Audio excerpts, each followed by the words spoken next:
Welcome to Betrayal Stories. New episodes weekly. We opened the email in the hospital parking lot.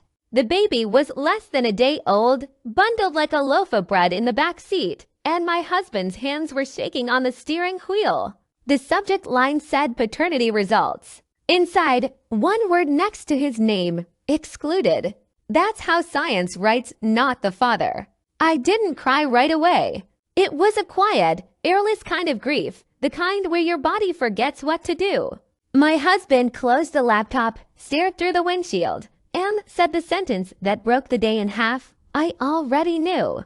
Everything in me went still. What do you mean, you knew? He swallowed hard. I did a prenatal test months ago. Week 16. I paid for it myself. I didn't want to hurt you or the baby. I couldn't breathe not knowing. I told myself if I could still show up diapers, appointments, the whole thing, then it'd be the dad no matter what the result was. I heard the words and fell two wounds at once, the result and the secret. Why didn't you tell me? I asked, voice small. He flinched. Because I was afraid it would make you choose. Abort, run, hate me. I thought maybe the truth, later, would hurt less. We didn't speak for the rest of the drive. In the room, a nurse checked vitals, smiled at our sleeping baby, adjusted a blanket. The ordinary kindness of that moment felt like a joke the universe was telling. The first week at home was a soft blur with sharp edges. He was there. Every night feeding, every diaper, every tiny sock. He learned the football hold from YouTube. Head kiss the baby's forehead and then sit on the edge of the bed like he was waiting for a verdict. We were gentle with each other, like people walking past wet cement they're afraid to step in. On day 9, an email arrived from a name I didn't recognize. No subject line, just, hello. I'm Evan's wife. My stomach dropped. It blocked Evan months ago. I opened the email anyway. She wrote with the kind of careful grace that makes you feel seen and judged at the same time. I found out what happened because my husband told me, she said. He told me months ago. We are in counseling. I'm not here to ask for anything. I will respect your boundaries. But our family has a history of a genetic heart condition and thyroid issues. If the baby is my husband's, I want to give you a complete medical history binder for your pediatrician. No names, no contact, just information. If you'd rather not, I understand. I showed my husband. He exhaled like he'd been holding his breath since the parking lot. DNA is data, he said quietly. We should at least take the binder. We brought it to our therapist first. She laid the binder on the table like it was a fragile animal. Information can be a gift without being a door, she said. What matters is the boundary around it.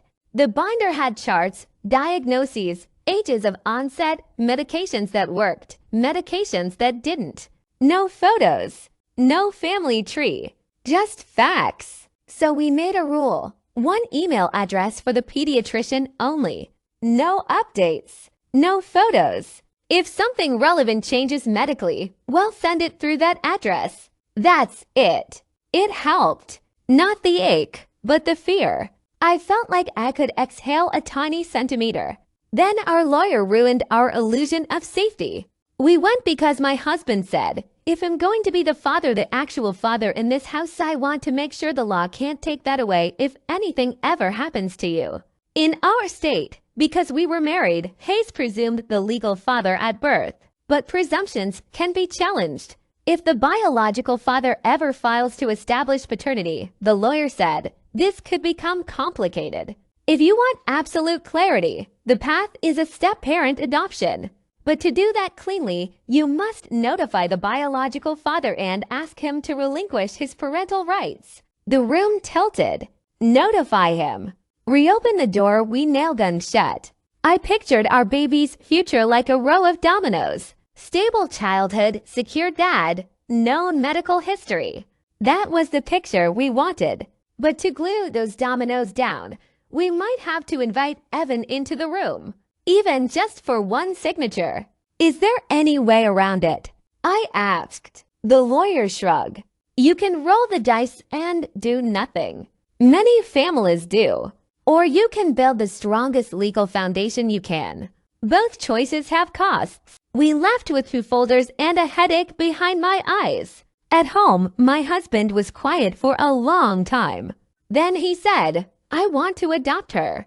Not to erase anyone. To make a promise with teeth. He looked at me, eyes wet. But I don't want to share my daughter. I can't. I'm barely holding us together as it is. I don't want to share her either, I said.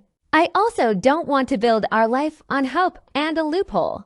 That night at 3 a.m., our daughter made that tiny newborn sound like a squeak toy and my husband laughed in the dark. He changed her and handed her to me like she was made of spun glass. Watching him, I realized a second betrayal had taken root. I was angry he'd kept the test a secret, and I was terrified he'd decide he couldn't do this after all.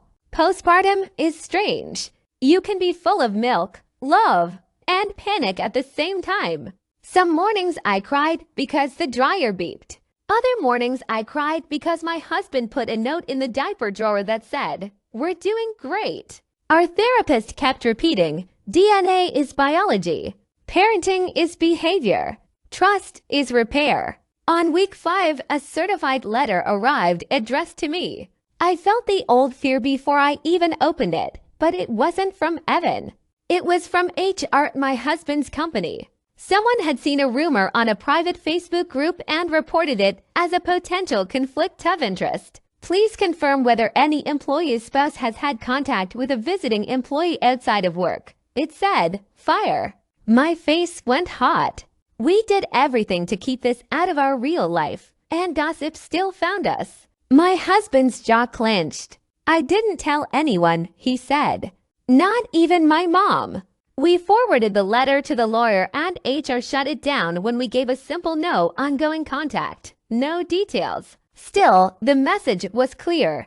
Secrecy doesn't stay secret, it just waits for the worst timing. That night, I drafted an email to Evan's wife. We received legal advice. If my husband adopts, we have to notify Evan. We do not want ongoing contact. We would ask him to sign a voluntary relinquishment of parental rights with no admission of anything publicly and maintain only the medical update email. We will also ask our lawyer about documenting a no-contact boundary to protect both families. Would you be willing to discuss this with him? And only if you are comfortable. My finger hovered over send for an hour.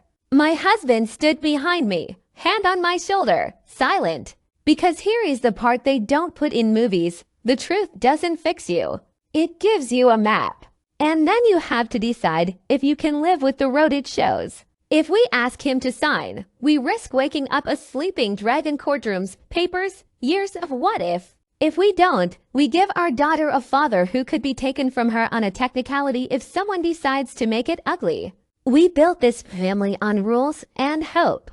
Maybe it's time to build it on lie and courage. I haven't hit send yet. So tell me, do we ask the biological father to relinquish his rights so my husband can legally adopt? Is that fair? Is it safer to keep the door sealed and hope the wind never blows? And if you were his wife, would you help us ask? CTA comment, what would you do? Notify him for a clean step-parent adoption or leave it alone? Subscribe for part 3. We asked him to sign. Here is what happened. Thanks for watching Betrayal Stories. New episodes weekly.